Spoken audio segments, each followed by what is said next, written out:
자, 오늘 말씀은 출애굽기 4장 20절로 23절 말씀이 되겠습니다. 같이 합독하도록 하겠습니다. 시작.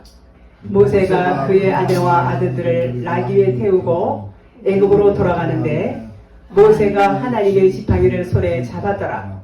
여호와께서 모세에게 이르시되 내가 애굽으로 돌아가거든 내가 내 손에 준 이적을 바로 앞에서 다 행하라. 그러나 내가 그의 마음을 완악하게 한즉 그가 백성을 보내주지 아니하리니 너는 바로에게 이르기를 여호와의 말씀에 이스라엘은 내 아들 내 장자라. 내가 내게 이르기를 내 아들을 보내주어 나를 섬기게 하라 하여도 내가 보내주기를 거절하니 내가 내 아들 내 장자를 죽이리라 하셨다 하라 하시니라. 아멘. 18절에 보면 모세가 그 장인 이들에게 이제 가지요. 이들에게 가서 애굽에 있는 자기 형제들에게 가서 그들이 아직 살아있는지 알아보려 하오니 나로 가게 하소서 하고 이제 말을 하죠. 그러니까 이드로가 모세에게 평안히 가라 이렇게 이제 말을 합니다. 평안이라는 것은 지팡이를 들고 가는 것과도 같은 말을 의미해요. 모세는 하나님의 지팡이를 손에 잡았지요. 자, 지팡이를 던지면 뱀이 되고 또 이제 잡아서 올리면 여전히 지팡이가 되고 잡아서 올릴 때는 똑같아 보이는 지팡이지만 그 지팡이는 모세의 손에 쥐어졌었기 때문에 그냥 지팡이가 아니라 진리의 지팡이로 바뀌는 것입니다. 이 지팡이는 하나이지만 두 가지 의미를 갖고 있어요. 두 가지 의미, 보이는 것과 보이지 않는 것, 그런 의미를 갖고 있는데 둘이 이제 하나가 되면 그 둘이 하나가 되면 평안이다 그런 의미가 됩니다. 지팡이를 짚고 한다는 것은 십자가를 지고 가는 것과 같아요. 그것은 십자가를 지는 것은 둘이 하나가 되었다는 것을 의미해요. 그래서 비진리를 진리로 바라볼 수 있는 눈을 가졌다 그런 말이에요. 이 눈에 보여지는 모든 세상과 모든 사물을 우리는 비진리라고 말합니다. 이 비진리라는 것은 아시다시피 진리가 아니에요. 그러나 그 안에는 진리가 들어있어요. 그래서 그 진리를 찾아라. 하나님은 그렇게 우리에게 말씀을 하십니다. 자, 그래서 그리스도는 성령 진리시죠. 그리스도는 우리의 신랑이 되세요. 우리는 그리스도가 아니면 하나님과는 관계가 없습니다. 그리스도만 생명이고 그분이 우리 안에 와서 우리의 머리가 되셔서 우리를 주장하실 때에 우리가 그리스도인이 되는 거예요. 우리가 우리 안에 그리스도가 없다 하면 우리는 결코 그리스도의 사람이다 라고 말할 수가 없습니다. 그래서 그 그리스도인 생명이신 그리스도가 나의 남편이 되고 신랑이 되고 나는 그의 신부가 되어서 연합이 된 상태를 평안이다 이렇게 말해요. 그래서 평안을 둘이 하나라는 것을 의미해요. 평안은 샬롬, 에이레네 이렇게 말하죠. 히브리 말로 샬롬, 헬란 말로 에이레네 이렇게 말해서 이것을 평안이다 그러는데 그냥 평안하세요 이런 차원이 아니라 우리가 샬롬 하면은 그리스도와 내가 연합이 된 상태예요. 그리스도와 연합이 되지 않으면 우리는 결코 샬롬 할 수가 없어요.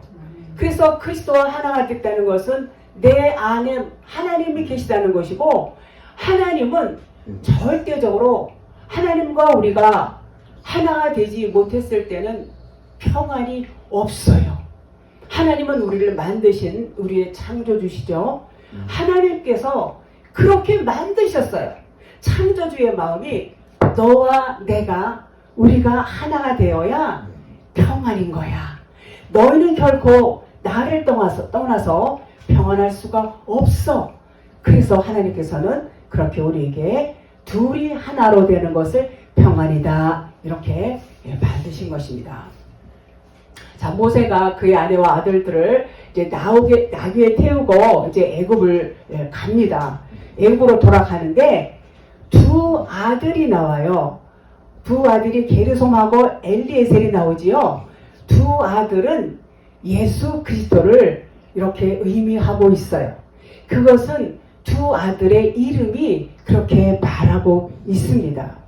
우선 나귀를 하모르라고 하는데 네 발 달린 짐승, 나귀를 다 잘 아시지요? 나귀는 짐을 운반하는 그런 일을 하는 짐승입니다. 자, 우리는 여러분과 저는 다 짐이에요. 짐이란 말이에요. 하나님이 우리를 운반하세요. 자, 어떻게 운반하실까요? 하나님 말씀은 하나님이에요. 이 말씀을 통해서 이 말씀으로 우리를 운반을 하시는데 어디로 운반하시느냐?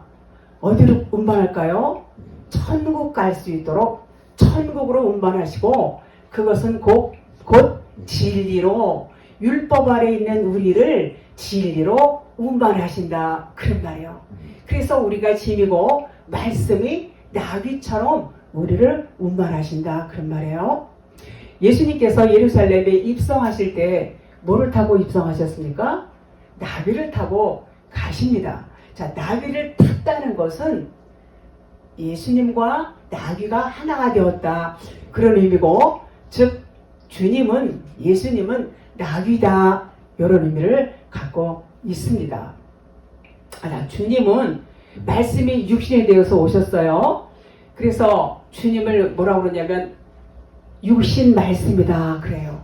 그분은 영이시지만 육신을 입고 이 땅에 오셨어요.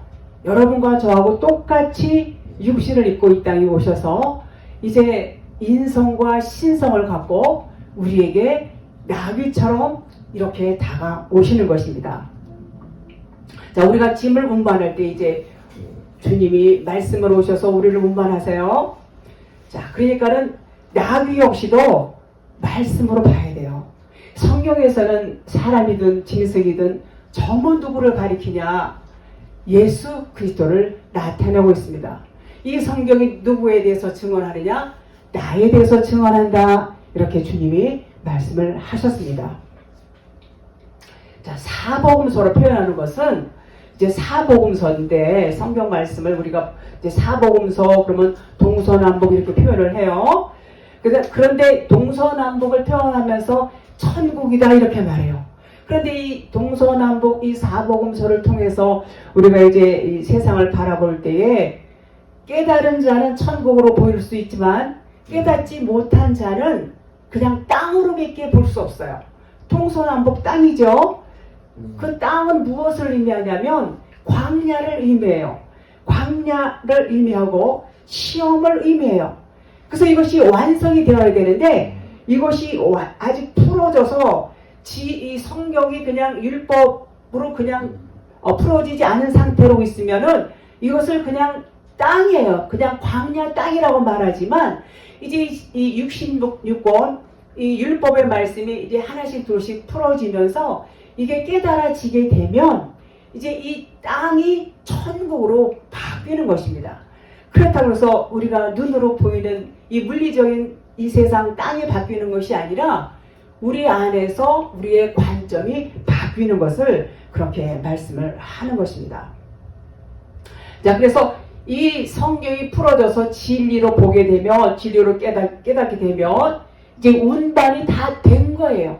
우리를 말씀으로 운반하시는데 우리가 깨달아지면 운반이 다 되었다라는 것은 어디로 갔다는 얘기예요? 천국으로 갔다 그런 말이에요. 그래서 이와 같이 모세가 두 아들과 아내를 나귀를 태우고 이제 애굽으로 가는 것입니다.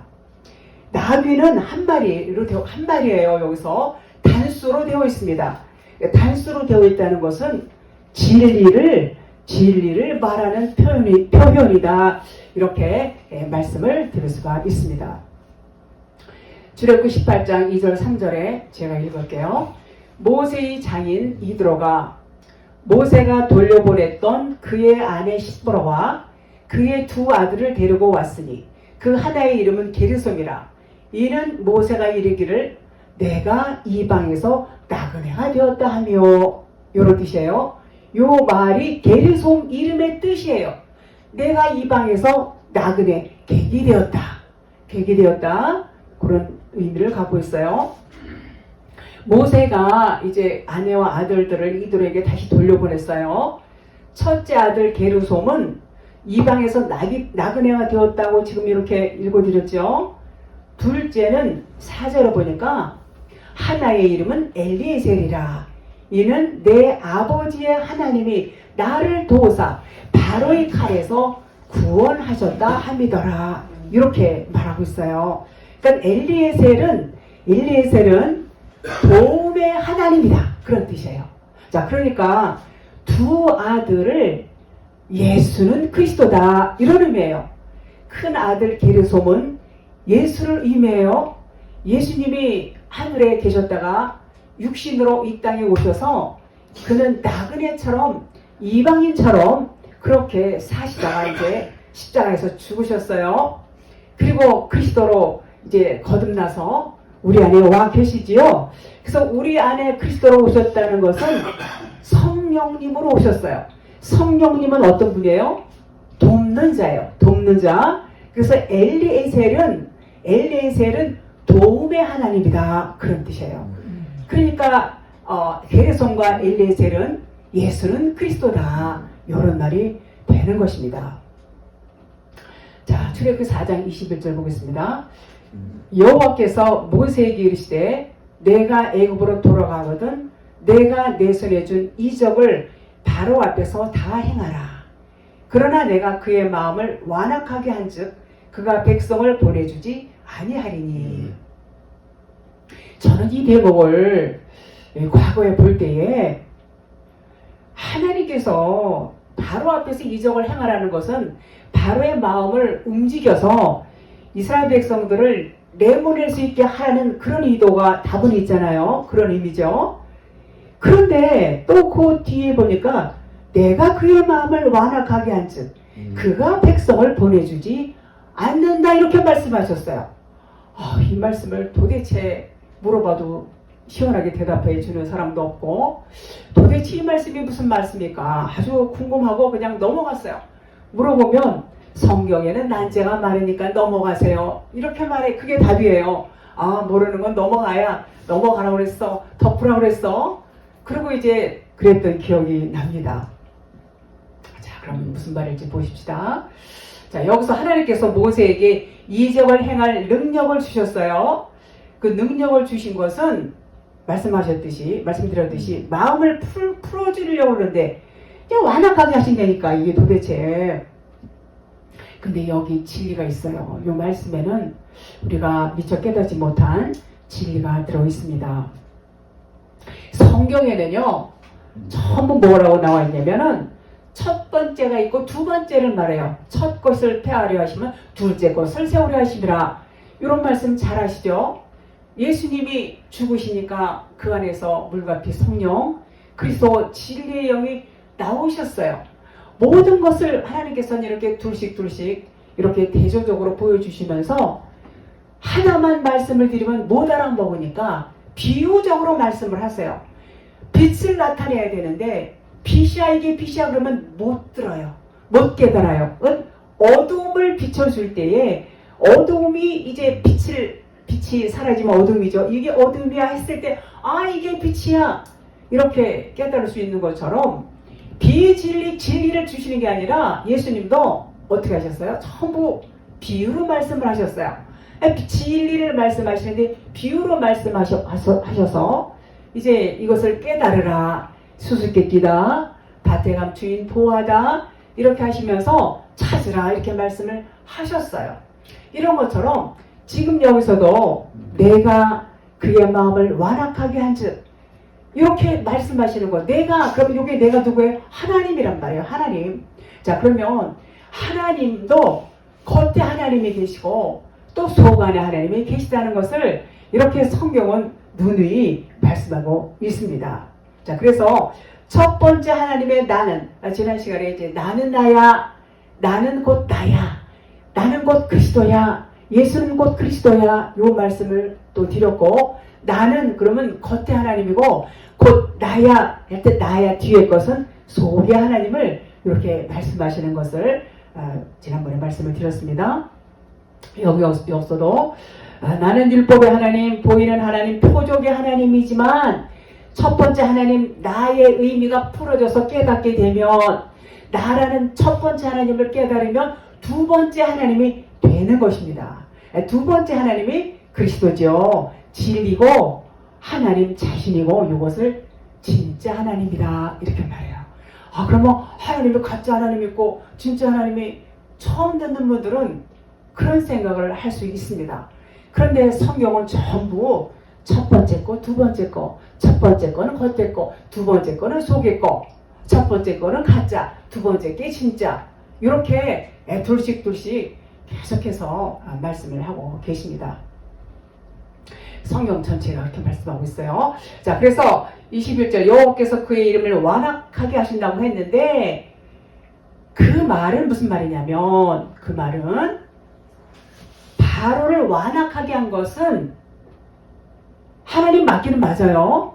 그런데 여기서 바로 왕이 하나님을 모형하고 있다고 지난번에 말씀을 드렸어요. 바로 왕이 하나님을 모형하고 있지만 그 하나님은 겉의 하나님을 의미해요. 겉의 하나님은 비진리예요.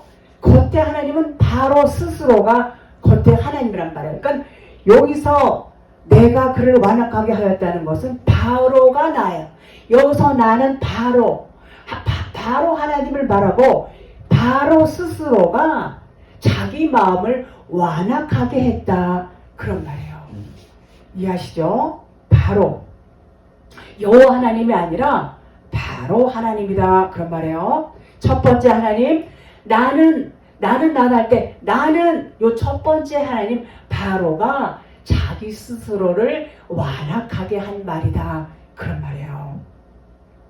그래서 첫 번째 나는이 하나님이 그 말씀이고 바로가 예수님의 모형이라서 예수의 모형 당연히 하나님이시죠.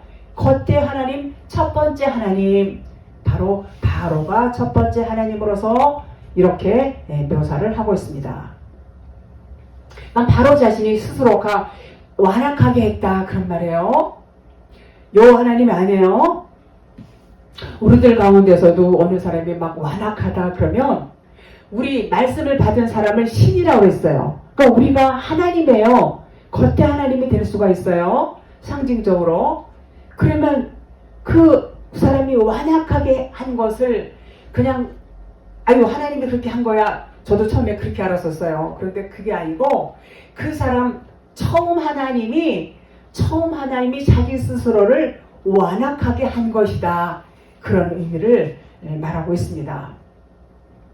처음에는 다 율법의 하나님을 받아요. 처음에 율법 받죠. 우리가 하나님 말씀 교회 나오면은 하나님 말씀을 배우게 돼요.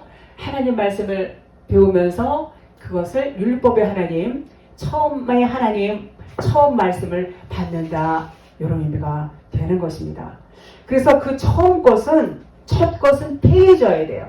처음 것은 육신의 거예요. 율법이에요. 그 신은 반드시 죽어야 돼요. 그 신이 죽지 아니하면 진짜 그리스도의 영을 우리가 받을 수가 없어요. 겉의 것이 깨지고 부서지고 무너져야 두 번째 그리스도의 영을 받을 수가 있는 것입니다. 자, 그래서 이 바로는 어때요? 한번 죽습니다.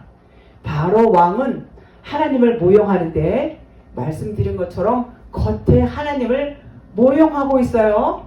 그러니까 겉에 하나님은 누구라고요? 예수. 나는 곧 나야 할 때 나는 그 예수님은 어떻게 하셨어요? 십자가에 죽으셨어요. 처음 하나님.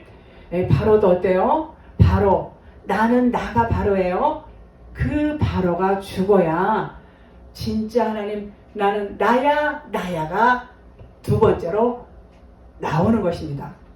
그러니까 완악하게 하신 것은 첫 번째 하나님 바로 자신이다. 그런 말씀을 드립니다.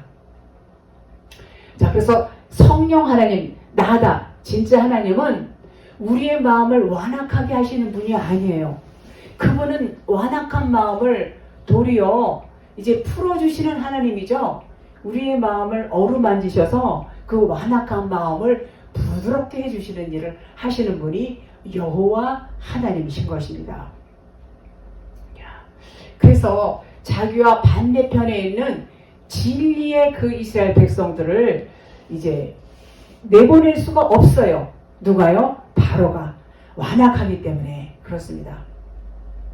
요한일서 2장 16절에 이는 세상에 있는 모든 것이 육신의 정욕과 안목의 정욕과 이생의 자랑이니 다 아버지께로부터 온 것이 아니요. 어디서부터 왔다고요? 세상으로부터 온 것이다 그랬어요. 모든 사람은 이런 것들이 다 있습니다. 다 이런 정욕이 있어요. 바로는 첫 번째 하나님 세상 신을 나타내고 있어요. 세상 신은 육신의 정욕, 안목의 정욕, 이생의 자랑에 다 붙들려 있어요. 세상으로부터 왔어요. 이 육신의 정욕, 이 세 가지 이것이 벗겨지지 않으면 나 스스로가 또는 여러분 스스로가 완악할 수밖에 없다. 그런 말이에요. 모든 사람은 이 육신의 것들을 갖고 있어요. 왜요? 모든 사람은 다 육신이 있기 때문인 것입니다. 21절 바로 앞에서 이적을 다 행하라 이제 그러셨어요. 자, 이적, 표적의 단어가 그런데 한 가지가 아니에요. 이적, 표적의 단어 원문에 보면 21절의 이적을 모페트라는 단어로 되어 있어요. 그런데 이 출애굽기 4장 8절, 9절, 17절 지난번에 다 이제 끝낸 여기서 이적, 표적의 단어는 오트라고 되어 있어요. 오트. 똑같이 우리말 번역에는 이적이다, 표적이다 이렇게 되어 있지만 원어의 뜻은 달라요. 원어의 뜻은 다른데 물론 똑같이 모형이고 그림자 이런 뜻, 표적 이런 뜻은 있지만 이것은 진리에 대한 모형과 표적이다 그런 뜻이 되어 있어요. 오트로 되어 있는 오트는 모형과 그림자의 뜻으로 진리에 대한 모형, 그림자, 표적이라는 뜻으로 되어 있어요. 다 그렇게 되어 있는데 오늘 본문에서 말씀하고 있는 이적, 이 모페트는 똑같이 모형, 그림자는 맞아요. 표적 맞지만 예언적인 측면이 있어요. 예언적인 측면이 있다는 것은 장차 이루어질 일을 미리 말씀하신다라는 차원이에요. 똑같은 이적이지만 원어는 달라요.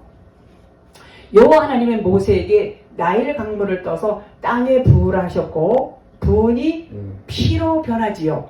자, 이게 예언적인 것을 의미해요. 예언적인 것을. 자, 그 뜻은 피로 변했지만 그 뜻은 땅이 피가 된 것은 처음 땅을 얍바사라고 그래요. 얍바사 죽고 얍바사가 죽어요. 그냥 땅이에요. 마른 땅이에요. 얍바사. 그런데 피를 나일 강물을 떠서 그 강에다 뿌리니까는 그 땅이 피로 변하지요. 생명으로 다시 태어난다는 땅이에요. 그러니까 이것은 얍바샤트라고 그래갖고 얍바사의 땅이 이제는 죽고 생명의 땅으로 바뀌는 것을 말하는데 당장 바뀌는 게 아니라 언제 바뀌어요? 나중에 바뀐다는 얘기예요. 그래서 생명의 땅으로 다시 태어나는 것을 의미하고 있어요. 그렇게 되는 과정에서 이제 바로가 죽죠. 바로가 죽게 되고 이스라엘로 이제 태어나게 됩니다. 이제 그 과정은 결국 언제 그 일이 일어나냐면 10번의 재앙이 이제 이들에게 닥쳐와요. 첫 번째서부터 쭉 10번, 마지막 재앙, 장자의 죽음을 끝으로 이제 재앙이 끝이 납니다. 끝이 나면서 그때에 이제 모페트의 이적이 이루어지는 거예요. 그때 이제 생명의 땅으로 바뀐다라는 것을 의미하고 있어요. 요것이 겉에 문자 말씀으로 봐서 이해할 수 있어요? 절대로 이해할 수 없습니다. 이렇게 깊은 뜻이 있는 이적이 오늘 말씀하시는 이 21절에 이적을 모페트다 그런 있는 것입니다. 자, 그래서 모페트의 이적을 통해서 완악한 바로에게 진리의 이제 복음을 전합니다. 진리의 복음을 전하게 되면 바로의 강팍하고 완악함이 이제 조금씩 벗겨지게 되겠지요. 벗겨집니다. 바로는 표면적인 하나님으로서 모형을 하고 있습니다. 10번의 재앙 심판이 끝나기 이전까지는 계속해서 그 완악함을 버리지 못하고 있게 됩니다. 결국 이스라엘 백성을 내보내지요. 내보냈지만은 또 그 뒤를 쫓아가다가 그들을 쫓다가 결국은 홍해에서 이제 수장을 하게 됩니다. 수장을 하죠. 우리도 똑같이 바로예요.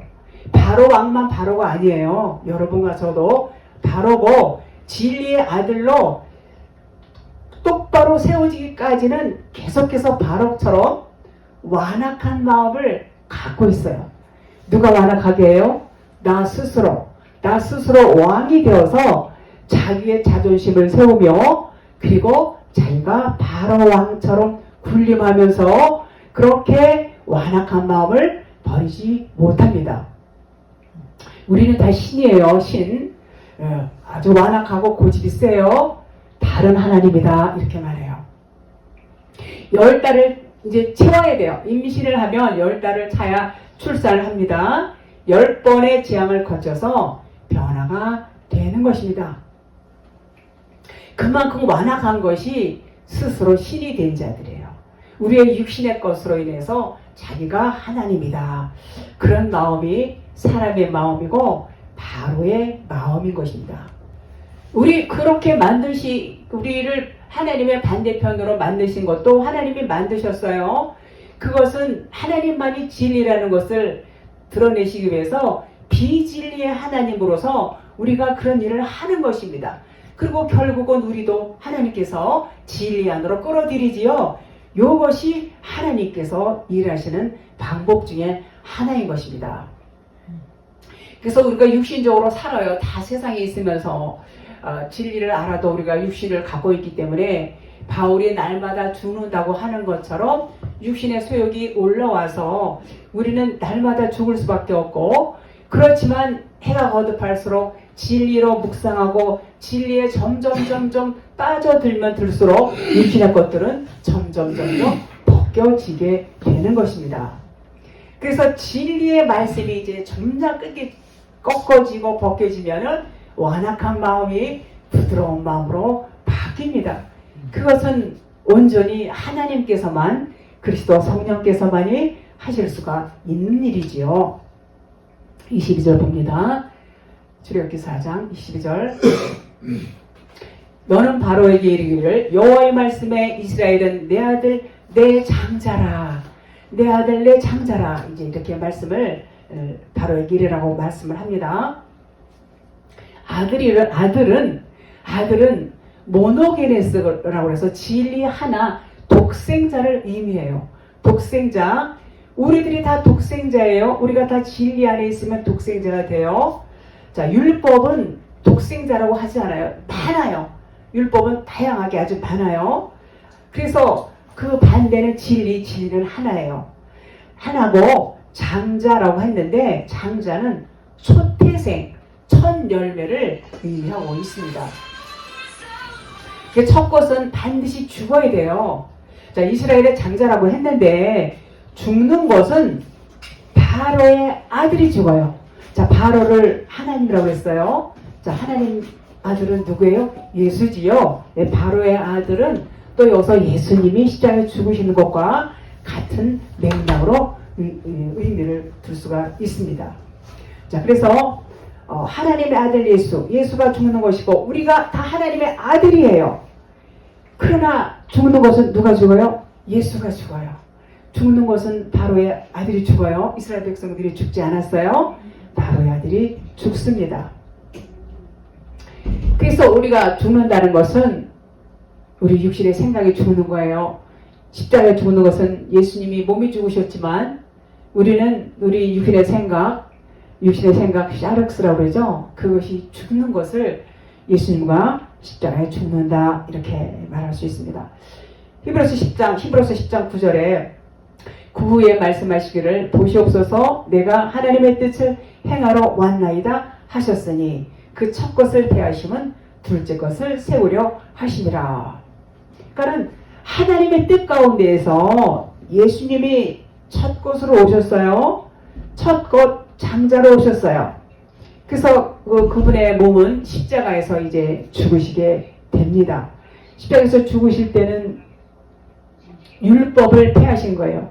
율법으로 오셨어요. 예수님은 육신, 말씀이 육신으로 보이는 하나님으로 오실 때는 율법으로 오셨다 이렇게 말해요. 그러니까 율법으로 오셔서 이제 율법의 마침이 된 거예요. 율법을 완성하셨어요. 또는 폐하셨다 이렇게도 말해요. 똑같은 의미예요. 그러면 완성이 되면 사랑 하나만 남는 거예요. 사랑 하나. 그래서 율법의 마침은 사랑이다 이렇게 말씀을 드리죠. 첫 번째 것은 첫 것은 표면적인 유대인을 말해요. 표면적 유대인과 이면적 유대인이라는 말씀은 잘 아시죠?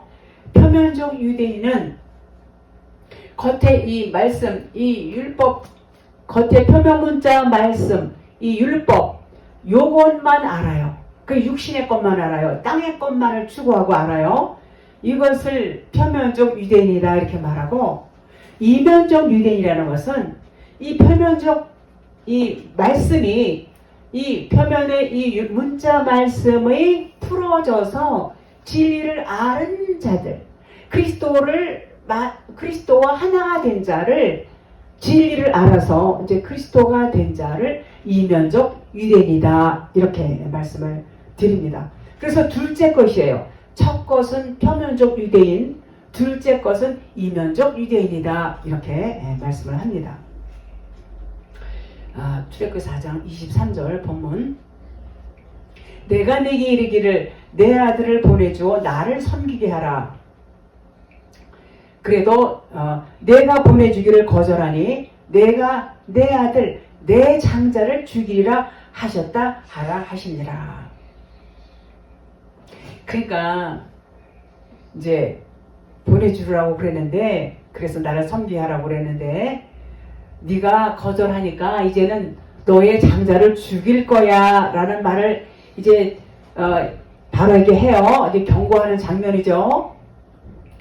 하나님께서 구원하시려는 것은, 바로는 어때요? 율법 보이는 하나님이죠. 율법 아래서 종노릇하고 있는 그 이스라엘 백성들을 빼내려는데 그 하나님의 그 마음이 있어요. 이스라엘의 그 애굽에서 율법 안에서 건져주려는 그런 마음이에요. 자, 그것은 주님이 십자가에서 단번에 죽으셨어요. 단번에 죽으셨지만 바로를 비롯한 우리들은 계속해서 어때요? 계속해서 죽어요. 바울도 죽죠. 왜 죽어야 돼요? 그런데 하나님은 3일길을 통해서, 또는 이제 7원장을 통해서 이 10가지 말씀으로 이제 완성을 하게 됩니다. 완성을 하게 돼요. 우리가 율법 말씀에 너무나 오랫동안 이게 고착이 돼 있어요. 그 사고가 세뇌되어 있다시피 하니까, 하나님은 하신 말씀을 계속해서 이 성경 말씀에 그 말씀을 또 하시고 그 말씀을 또 하시고, 진리는 계속 반복되는 그런 말씀을 하세요. 스토리라든가 배경이라든가 인물이라든가 이런 거는 좀 달라요. 그런데 하나님께서 말씀하시고자 하는 핵심 말씀은 똑같아요. 이 진리를 자꾸 듣다 보시면 진리가 이거구나 라는 것을 깨닫게 돼요. 깨닫게 하나님이 귀를 열어주시고 깨닫게 해주시게 됩니다. 그래서 그 깨지지 않는 이 세뇌된 이 고착된 것들이 깨지지 않으니까 계속해서 10번까지 가는 거예요. 요게 바로한테만 하는 것이 아니라 여러분과 저에게도 똑같이 적용되는 말씀이라는 것을 여러분들이 기억하셨으면 합니다. 우리의 그 고착된 율법적인 사고, 육신의 기준, 잣대, 이런 것들, 세상적인 가치관, 이런 것들이 뭐예요? 여러분과 저의 장자예요. 요 첫 거예요. 요게 죽어야 돼요. 요게 죽어야 뭘로 거듭나요? 진리로 거듭나는 거예요. 요거 반드시 필요합니다. 그래서 이제 첫 번째 이적을 23절에 나를 섬기게 하라. 내가 보내주기로 하죠. 내가 내 아들 첫 번째 이적을 보여주었는데도 내가 보내주지 않으면 내 아들 장자를 죽일 거야. 내 그때 말하라는 거야. 미리 말하라는 거예요. 하나님께서는 먼저 말씀을 하세요. 먼저 말씀하시고 그 다음에 행하세요. 그래서 바로의 아들은 예수 그리고 율법을 이렇게 의미하고 있습니다. 자, 모세가 장인 이드로에게 갔어요. 그 간 이유는 하나님께로 간 거하고 똑같아요. 하나님께로. 이드로는 누구를 모형해요? 하나님 아버지를 모형해요. 여기서 하나님 아버지를 모형하고 있어요. 모세의 장인. 그러니까 이제 모세는 거듭났어요. 거듭난 모세를 이제 파송하는 거예요. 파송하는 하나님 아버지를 보여주는 대목이에요. 말씀의 육신이 되신 예수를 하나님 아버지는 이 땅에 보내셨어요. 이 땅에 보내셨어요. 파송하셨어요. 그거와 똑같아요. 자, 평안히 가라. 그러면은 샬롬으로 가라. 그런 말이에요. 요런 인사는 하나님만 하실 수 있는 인사예요. 하나님만 하실 수 있는 인사. 평안히 가라. 그러니까 이드로가 하나님으로서 모세에게 그 인사를 하는 것입니다. 자, 샬롬이 되어 있어야 샬롬. 하나님과 하나가 된 거죠. 하나님과 제가 하나가 됐을 때에 샬롬이라고 그래요. 그러니까 샬롬이 되지 않은 상태에서는 애굽의 율법에 지배하여 있는 억압하여 있는 그 이스라엘 백성들을 이끌 수가 없다는 거예요. 그러니까 하나님이 하시지 않으면 못한다는 얘기예요. 샬롬 그러면 하나님과 하나가 된 거 이제 그런 의미를 여기 갖고 있습니다. 그래서 여호와께서 평안히 가라는 말씀 안 했어요. 여기서 여호와께서는 그들이 다 죽었다. 내 목숨을 노리던 자들이 다 죽었어. 이렇게 말씀하셨지만 그 목숨을 노리던 자들이 죽었다는 의미와 평안히 가라 하는 의미가 똑같아요. 의미는. 말은 달라도 똑같은 의미예요. 같은 의미. 평안을 의미하고 있습니다. 데살로니가전서 2장 13절 요 말씀하고 이제 마치도록 하겠습니다. 이러므로 우리가 하나님께 끊임없이 감사함은 우리가 끊임없이 하나님께 감사해요. 너희가 우리에게 들은 바 하나님의 말씀을 받을 때에 사람의 말로 받지 아니하고 하나님의 말씀으로 받음이니 진실로 그러하도다. 이 말씀이 또한 너희 믿는 자 가운데서 역사하느니라. 이게 이제 데살로니가전서 교인들이 하나님의 말씀을 받을 때에 사람의 말로 받지 아니하고 누구 말로 받아요? 하나님의 말씀으로 받는다는 거예요. 이분들이 받는다는 거예요. 그러니까 사람의 말로 받으면 어때요? 사람의 말로 받으면 하나님의 말씀이 영에 들어가는 것이 아니라 자기 혼에 들어가요. 자기 혼의 지식에 들어가 버려요. 그러면 그것은 생명이 아니에요. 생명이 아니에요. 그냥 지식 창고에 쌓일 뿐이에요. 그래서 하나님의 말씀으로 듣는 자와 그 말씀을 혼으로 푸시케로 그 지식으로 듣는 자하고는 하늘 땅만큼 달라요. 생명이 되느냐 생명이 되지 않느냐 딸려 있어요. 그렇기 때문에 하나님의 말씀을 들을 수 있는 귀를 여러분들이 구해야 돼요. 하나님의 말씀으로 듣게 해주세요. 이렇게 하나님 앞에 구하고 마음의 문을 열고 그 말씀을 아멘으로 들을 때에 그 말씀이 어디로 들어가요? 영으로 들어가요. 그 말씀이 영으로 들어가야 생명이 돼요. 그러나 그 말씀은 율법이 아니라 진리의 말씀을 들어야 되겠지요. 그래서 믿음은 뭐라고 했어요? 믿음은 들음에서 나고 들음은 그리스도의 말씀이라고 했어요.